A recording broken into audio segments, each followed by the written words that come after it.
একবার শহরে চলে আসার পর বহুদিন আর গ্রামের বাড়িতে ফেরা হয় না। বাড়িঘর আর নেই ও গ্রামে সেভাবে।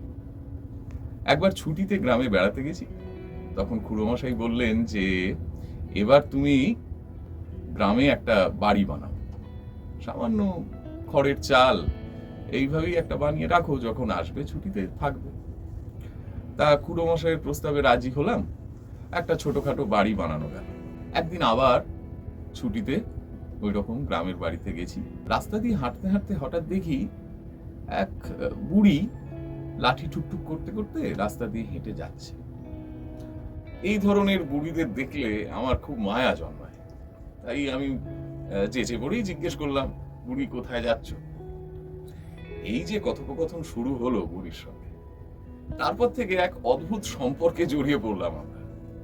দেখি বুড়ি রোজই আসেন এবং মাঝে মাঝে আম, কখনো শশা, এরকম বিভিন্ন জিনিস আমার জন্য নিয়ে আসেন, কখনো দুধ। আমার একটু মাঝে মাঝে একটু বিরক্ত লাগতো। শহর থেকে আমার বন্ধু বান্ধবরা যখন এসেছে, বুড়ি সেখানে এসে হঠাৎ করে ও গোপাল বলে আমাকে ডেকে উঠেছেন, কিন্তু আমার নাম তো গোপাল নয়। বন্ধুরা এই শুনে আমাকে নিয়ে বেশ ঠাট্টা তামাশা করলো। আমি একটু বিব্রত বোধ করলাম বটে। কিন্তু একদিন বুড়ি হঠাৎ আমাকে একটা অদ্ভুত কথা বললেন, গোপাল, আমি যখন মারা যাব, আমার কাফনের কাপড়টা বাবা তুই কিনে দিস।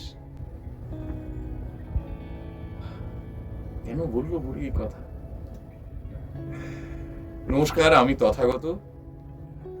যদি জানতে হয় যে বুড়ি কেন এই কথা বলল, তাহলে শুনুন মির্চি বাংলা। সেখানে এই বিভূতিভূষণের গল্প আহ্বান, এই গল্প আমি পড়ছি, আপনারা শুনুন। মজদুর ইউনিয়নের প্রযোজনা, বিভূতিভূষণের আহ্বান।